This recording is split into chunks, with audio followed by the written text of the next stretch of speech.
Cinematographer dan editor dalam filem ni memang on point, Mat. Pemilihan lens, angle kamera dan juga suntingan yang baik berjaya menghadirkan satu perasaan dalam diri penonton ketika menonton filem ni.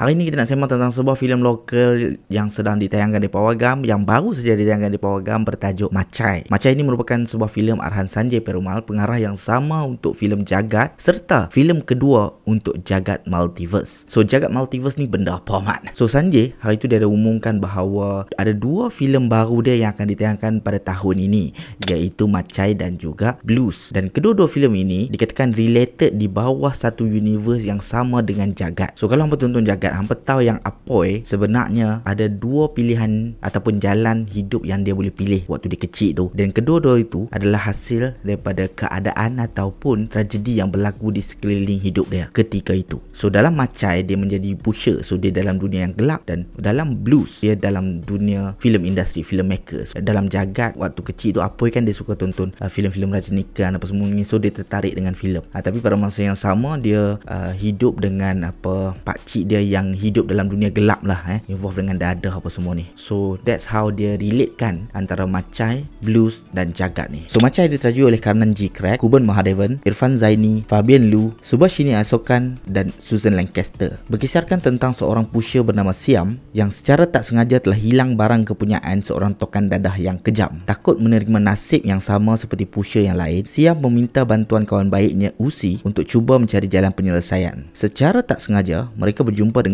Jack, kawan sekolah lama mereka, yang turut serta untuk bantu Siam menyelesaikan konflik tersebut. So first off, aku nak bagi tahu yang selepas 10 tahun Sanjay comeback dengan filem ni untuk bagi tahu dekat semua orang, for me lah, untuk bagi tahu dekat semua orang yang even after 10 years aku tak hilang taring. Sebab filem ni memang dia bukannya buat secara ala kadar ke apa ke, tak ada. Dia memang berjaya bagi kat kita satu perasaan yang aku rasa macam agak trippy, macam kita menonton filem Reservoir Dog yang heist went wrong apa semua ni. So that kind of feeling, tapi in a trippy way. Dia bawa hang daripada satu genre ke satu genre yang lain. Sebab waktu awal tu hang tengah tak tahu hang tengah tonton filem apa ni, Mat. Kemudian tiba-tiba dia masuk kepada babak drama, suspense, comedy and then thriller. Padahal it's a simple storyline. It's like the tagline dalam filem ni, simple job, dirty exit. Simple je. Job dia tu memang just quick cash, kita kata, Tapi ada speed bump yang lepa lalui ataupun encounter ketika nak cuba selesaikan konflik ni. Dan untuk memahami keseluruhan motif karakter ataupun cerita ini sendiri, apa yang cuba nak digambarkan, hang kena really pay attention not just to the environment but also to the dialogue antara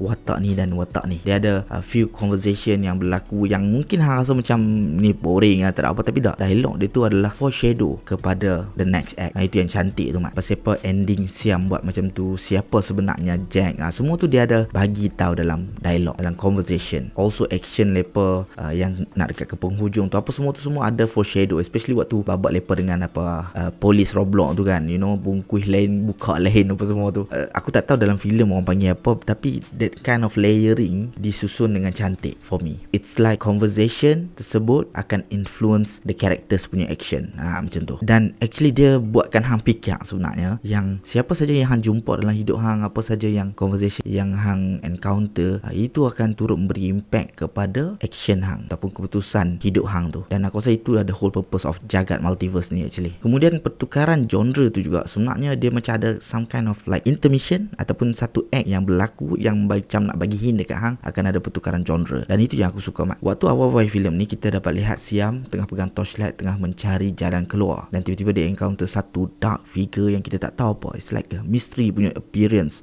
dekat kita. Kemudian tiba-tiba dia terus masuk ke dalam dunia Siam, crime punya dunia apa semua ni. Kemudian berlakulah the whole thing, and tiba-tiba Siam pegang torchlight yang sama tengah mencari Uzi dekat dalam hutan. And waktu tu daripada komedi suspense bertukar kepada thriller. And the same thing happen bila dia jumpa hooker pula. Waktu dia masuk dalam cupboard dan dia pegang torchlight yang sama, dia mencari jalan, tiba-tiba dia jumpa balik the mystery punya benda tu. So aku tak tahu dia mystery ke apa, sebab dia involve ketuhanan sikit. Maybe ketuhanan lah kot kan.